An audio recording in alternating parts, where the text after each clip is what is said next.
Wait, wait, wait. Let me get this straight. While we are busy arguing about which political party is better on Twitter, Guinea-Bissau just had their 9th coup since independence. 9th. Like, at this point, coups in Guinea-Bissau are not even news anymore. They are basically a national hobby. November 26, 2025. Just 3 days ago. Soldiers stormed the presidential palace, arrested the president, shut down the internet, closed the borders, and announced they are now in charge. And you know what the craziest part is? Nobody was even surprised. But here is the real question that should shake you to your core. How many African countries are left standing with actual democracies? Because if you look at the map right now, it is looking like a game of dominoes.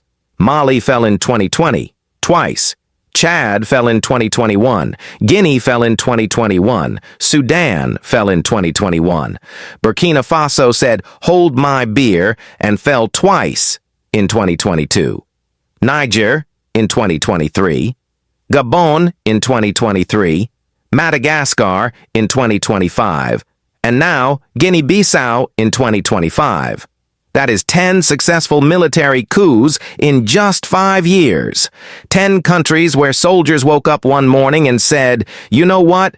We are tired of this democracy thing. Let us just take over."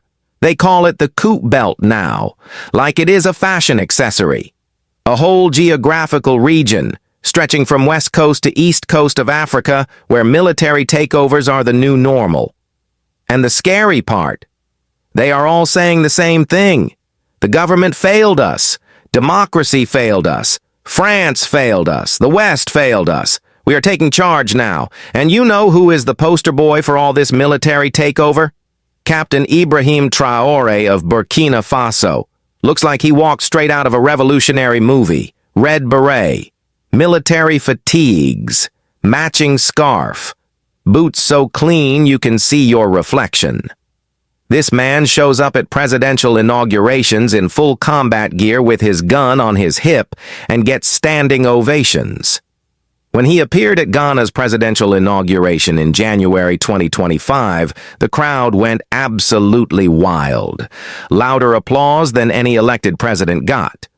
The man is not even the legitimate leader of his country, but he is getting treated like Beyoncé at a concert.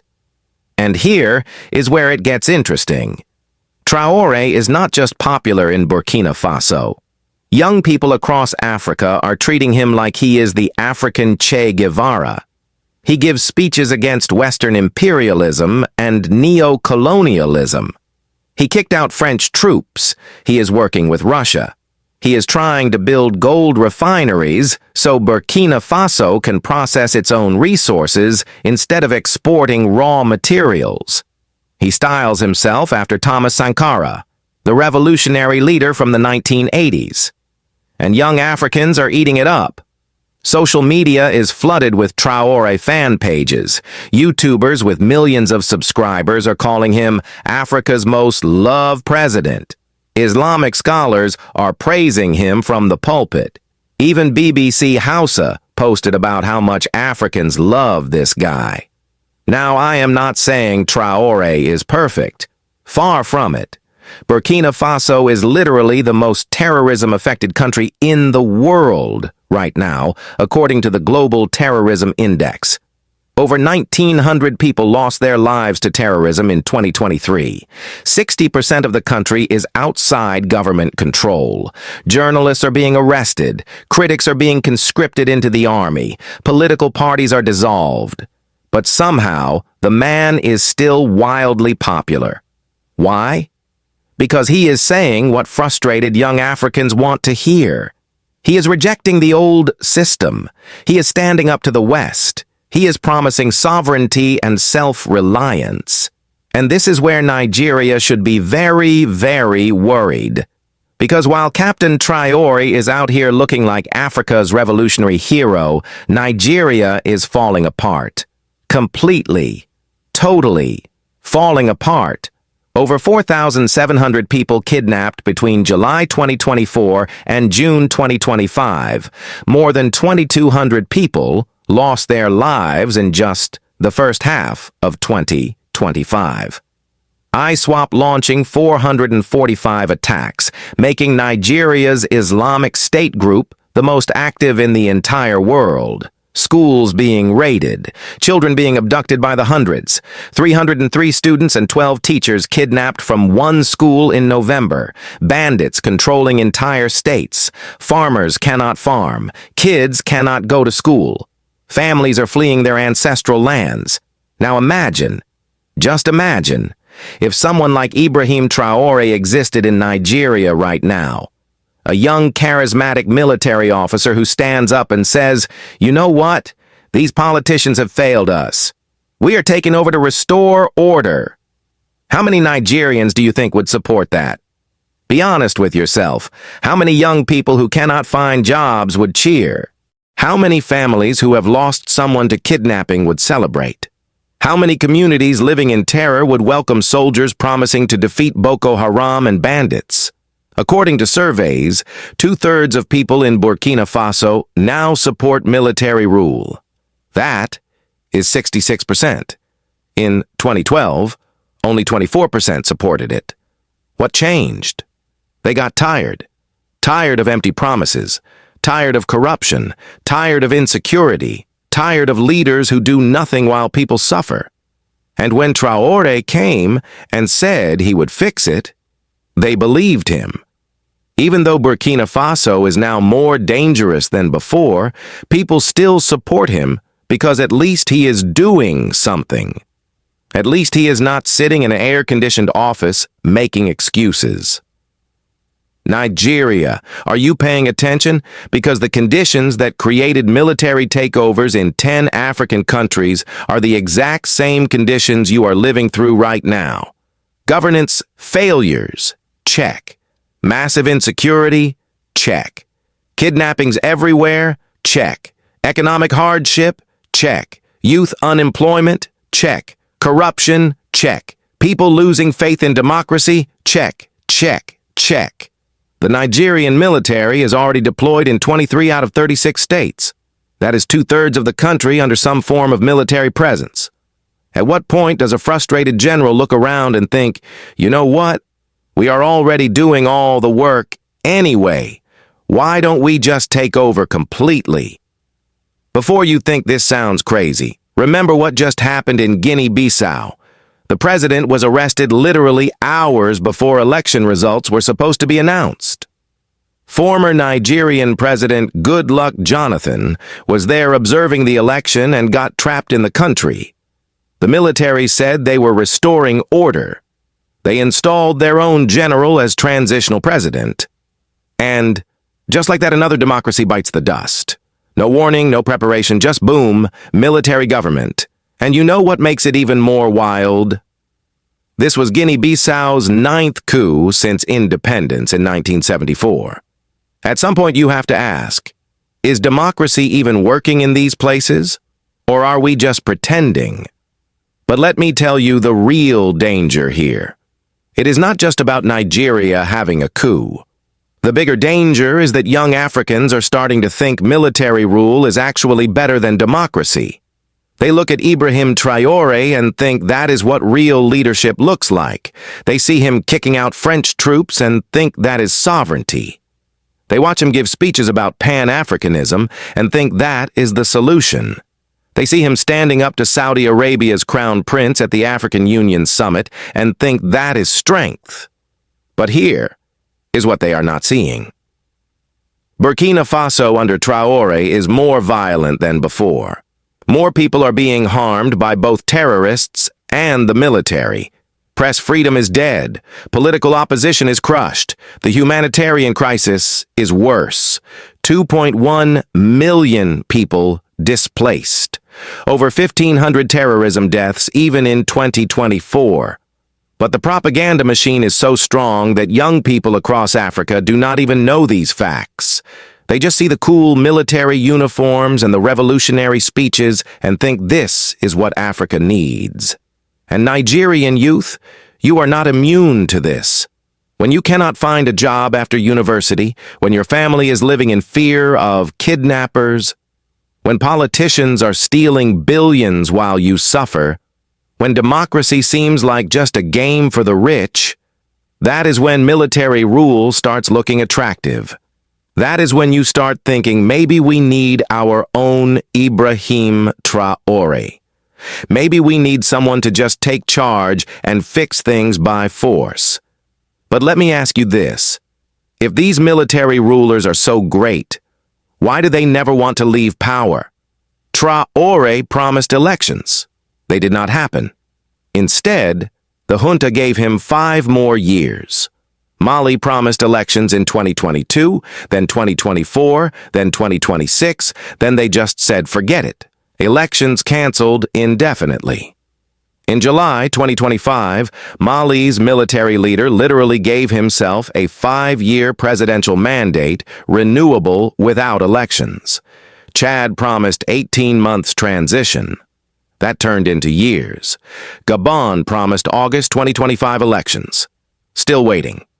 Niger extended their transition by 5 years. See the pattern?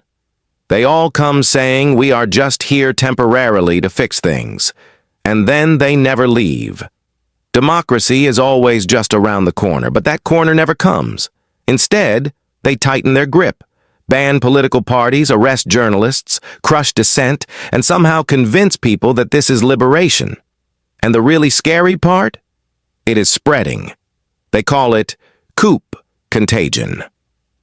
Military officers in one country watch a coup succeed in another country and think we can do that too. Guinea's coup happened in September of 2021. 3 months after that, Burkina Faso. They are learning from each other, watching what works, seeing how to hold on to power, studying how to deal with international pressure, creating alliances. Mali, Burkina Faso, and Niger have even formed their own group, the Alliance of Sahel States, and pulled out of ECOWAS. They are creating a whole new power block of military governments. So here is my question for Nigeria. When will enough be enough? How many more children need to be kidnapped? How many more farmers need to abandon their land? How many more families need to flee their homes? How many more young people need to leave the country because there is no future here? At what point does the frustration boil over? Because here is the truth that nobody wants to say out loud. Nigeria is one major crisis away from a coup attempt. Maybe not this year, maybe not next year, but the conditions are ripening. The ingredients are all there. Massive insecurity, economic collapse, youth unemployment, corruption, weak institutions, overstretched military, frustrated population, government that seems unable to solve problems. Sound familiar? That is the exact recipe that cooked up coups in Mali, Guinea, Burkina Faso, Niger, Chad, Sudan, Gabon, Madagascar, and now Guinea-Bissau. And if you think ECOWAS or the African Union will stop it, think again. They condemned every single one of these coups, called for immediate restoration of constitutional order, threatened sanctions. And you know what happened? Nothing. The military leaders stayed in power. Some of them are more popular than ever. Russia sent support. Young people cheered. The AU's zero-tolerance policy for unconstitutional government changes became a zero-enforcement policy. Now, I am not advocating for a military takeover. Let me be very clear about that. Military rule is not the answer. It never has been. Every military government that promised to fix Africa's problems and then hand power back to civilians has either stayed in power forever or left the country worse than they found it. That is history. That is facts. But you know what else is facts? Democracy is not working for ordinary Africans right now. Not in Nigeria, not in most of the continent. When people cannot eat, when they cannot be safe, when they cannot send their kids to school, when they cannot trust the government to protect them, telling them to just vote harder in the next election sounds like a joke. So what is the solution? The solution is for Nigeria's government to actually govern, not just talk, Not just make promises, not just launch operations that go nowhere. Actually fix the security crisis, actually fight corruption, actually create jobs, actually improve infrastructure, actually give young people hope for the future. Because right now, you are creating the perfect conditions for the very thing you are trying to prevent. Look at what is happening right now. 4,700 kidnappings in 1 year. Think about that number. That is not a security challenge. That is a security catastrophe. That is state failure. That is the government proving every single day that it cannot protect its own citizens. And every single time someone is kidnapped, every single time a village is attacked, every single time children are taken from schools, you are giving young, frustrated Nigerians another reason to think maybe democracy is not worth it. Maybe we need someone strong to just take over and fix this mess. You want to prevent a coup in Nigeria? Then prevent the conditions that create coups. Stop the kidnappings. Defeat the bandits. Crush Boko Haram. Eliminate ISWAP. Make the country safe. Create jobs. Fix the economy. Build schools. Repair roads. Generate electricity. Fight corruption. Make democracy deliver actual results for ordinary people. Because right now, the only thing democracy is delivering to most Nigerians is disappointment, fear, and frustration. And while Nigeria is struggling, IbrahimTraore is becoming a folk hero. Young Africans are making TikTok videos about him, creating AI-generated propaganda showing him as Africa's savior, comparing him to revolutionary leaders, wishing their own countries had someone like him. And Nigerian youth are watching. They are seeing a young military leader who talks tough, who stands up to the West, who promises change, and they are thinking, why not us? Let me paint you a picture of what could happen. Not will happen, but could happen. One frustrated Nigerian general. Maybe someone fighting Boko Haram in the northeast who is tired of not having proper equipment. Or someone battling bandits in the northwest who has watched too many civilians get massacred. Or someone from the Middle Belt who has seen the herder. Farmer, conflicts tear communities apart.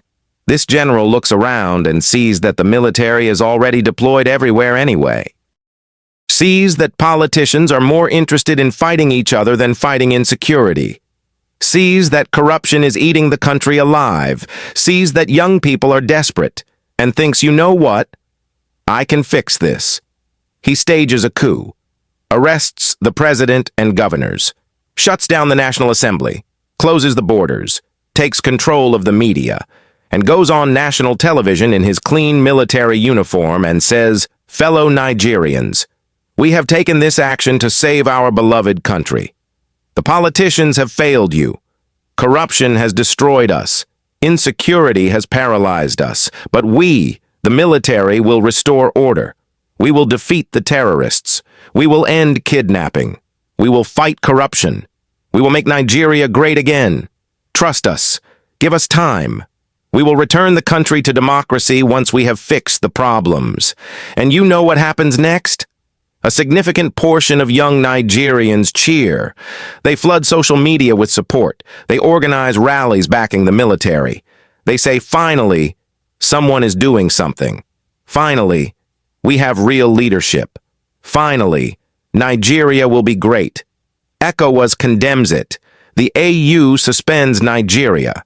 The UN calls for restoration of constitutional order. Western countries impose sanctions. But by then, it is too late.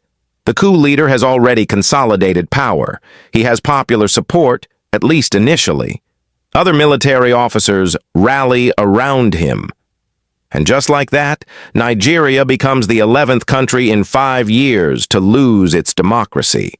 And 5 years later, when that military leader is still in power, when he has not delivered on any of his promises, when the insecurity is actually worse, when corruption is just as bad but now hidden behind military secrecy, when political opponents are being arrested, when journalists are being silenced, when the economy has collapsed even further, Those same young people who cheered for him will realize they made a terrible mistake, but by then, it will be too late. Because military leaders do not give up power easily. Just ask Mali. Just ask Burkina Faso. Just ask Niger. This is not a prophecy. This is a warning. Based on what is happening across Africa right now. Based on the patterns we are seeing. Based on the conditions on the ground in Nigeria. You are walking on the edge of a cliff and you do not even realize it. So what do we do? What is the way forward? First, Nigerian government, wake up. The time for business as usual is over. The time for empty promises is done. You need to treat the security crisis like the existential threat it is. Because it is an existential threat. Not just to individual lives, though that is important, but to the entire Nigerian state. If you cannot protect your citizens, you have no legitimacy. If you cannot defeat bandits and terrorists, you have no authority. If you cannot stop kidnappings, you have no future. Deploy more resources to security, give soldiers proper equipment, improve intelligence gathering, coordinate between military, police, and security agencies, actually implement the counterterrorism strategies you have been writing, address the root causes of insecurity, poverty, unemployment, lack of education, inequality, corrupt governance. You cannot just shoot your way out of this problem. You need comprehensive solutions. Second, fix the economy. The Naira collapsed. Inflation is crushing families. Jobs are disappearing. Young people are leaving the country in droves. You removed fuel subsidy without proper planning for the consequences. You devalued the currency without protecting vulnerable people. You made reforms that might help in 10 years, but are destroying lives right now. That is not leadership. That is recklessness.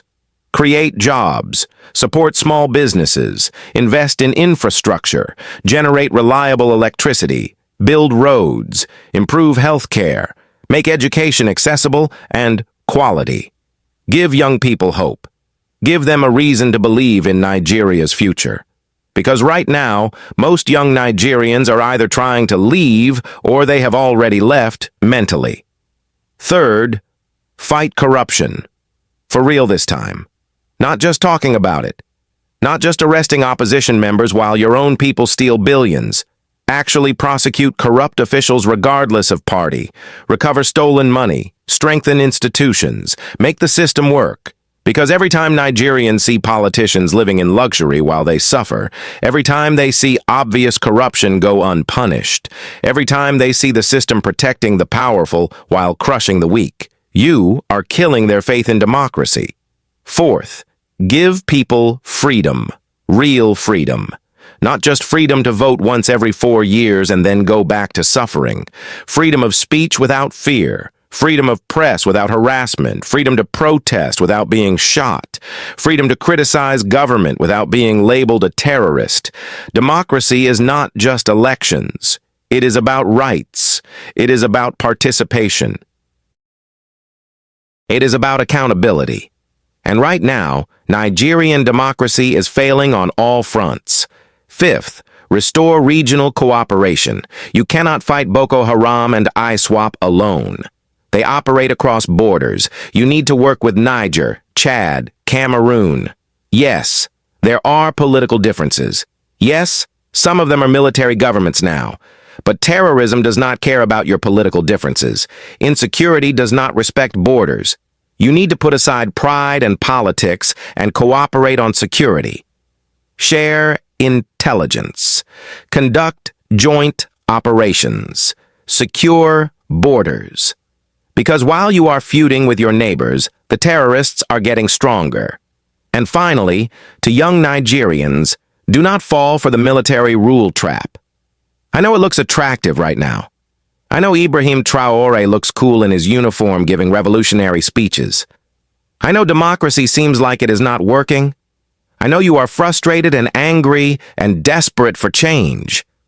But military rule is not the answer. It has never been the answer in Africa. Not once. Thomas Sankara, the revolutionary that Traore idolizes, was in power for 4 years before his best friend staged a coup and took him out. Ended his life. That friend, Blaise Compaoré, then ruled Burkina Faso as a dictator for 27 years. Is that what you want? Jerry Rawlings in Ghana came in promising revolution, stayed for 20 years. Sani Abacha in Nigeria came in when the country was in crisis, looted billions, repressed everyone, took lives. Ibrahim Babangida annulled an election rather than hand over power. Idi Amin in Uganda, Mobutu in Congo, Gaddafi in Libya. The list goes on and on. Military leaders who came promising to save their countries and ended up destroying them. Your power is not in supporting a military strongman. Your power is in demanding that democracy actually works. Vote, organize, protest, speak up, hold leaders accountable, build institutions, create civil society organizations, support independent media, fight corruption, demand transparency. That is how you build a country, not by cheering for soldiers. Because here's the thing about democracy. It is messy, it is frustrating, it is slow, it does not always work the way you want. But it is the only system that gives you a voice. It is the only system that allows peaceful change. It is the only system where you can remove a bad leader without bloodshed. Military rule gives you none of that. It gives you one man with a gun making all the decisions. And when that man turns out to be corrupt or incompetent or brutal, you have no way to remove him. You are stuck for years, maybe decades. So fight for democracy to work better. Do not fight to replace it with something worse. Nigeria, you are at a crossroads. One path leads to becoming another military-ruled country in Africa's growing Coup Belt. Another notch in the statistics. Another failure of democracy. Another generation lost to authoritarian rule. The other path leads to actually fixing your problems, actually building a country that works for everyone, actually creating a democracy that delivers for ordinary people. The choice seems obvious. But looking at the rest of Africa right now, it is clear that the obvious choice is not always the one people take. 10 countries in 5 years chose military rule over democracy. Will Nigeria be number 11? Or will Nigeria prove that democracy can work in Africa if leaders actually lead? The clock is ticking. More people are being kidnapped every day. More communities are being destroyed. More young people are losing hope. More frustration is building. More cracks are forming. The conditions for a coup are getting riper by the minute. So Nigerian government, do your job. Protect your people. Fix the economy. Fight corruption. Make democracy deliver results. Because if you do not, someone else will step in promising to do it for you. And by the time Nigerians realize that person was lying, it will be too late. And to everyone watching, remember this. Military takeovers always start with promises. Promises to end corruption. Promises to restore security. Promises to fix the economy. Promises to return to democracy. But they almost never deliver. They just replace one set of problems with worse problems. They trade messy freedom for orderly oppression. They sacrifice your voice for their vision. And in the end, you lose everything. Africa needs democracy to work. Real democracy. Not the fake kind where you vote and nothing changes. Not the corrupt kind where leaders steal billions and nobody goes to jail. Not the violent kind where elections end in bloodshed. But real democracy where your vote matters, where your voice counts, where leaders serve you instead of you serving them, where the rule of law actually means something. That is what we should be fighting for. Not military uniforms and revolutionary rhetoric, not strong men and authoritarians, but actual working democracies that deliver security, prosperity, and dignity for all citizens. Nigeria, the choice is yours. Will you be part of the problem or part of the solution? Will you let democracy die or will you fight to make it work? Will you become another statistic in Africa's coup epidemic? Or will you prove that a better way is possible? The world is watching. Africa is watching. And most importantly, your children are watching. What kind of Nigeria will you leave for them? One ruled by generals who never leave? Or one where power comes from the people and returns to the people? Choose wisely. Choose quickly. Because time is running out. And once a coup happens, you cannot just undo it. Once democracy is lost, it takes generations to get it back. If you ever get it back at all. This is not a game. This is not politics as usual. This is the future of Nigeria hanging in the balance. And every single one of you has a role to play in determining which way it tips. So what will it be, Nigeria? Military rule and false promises, or democracy that actually works? The answer to that question will determine everything.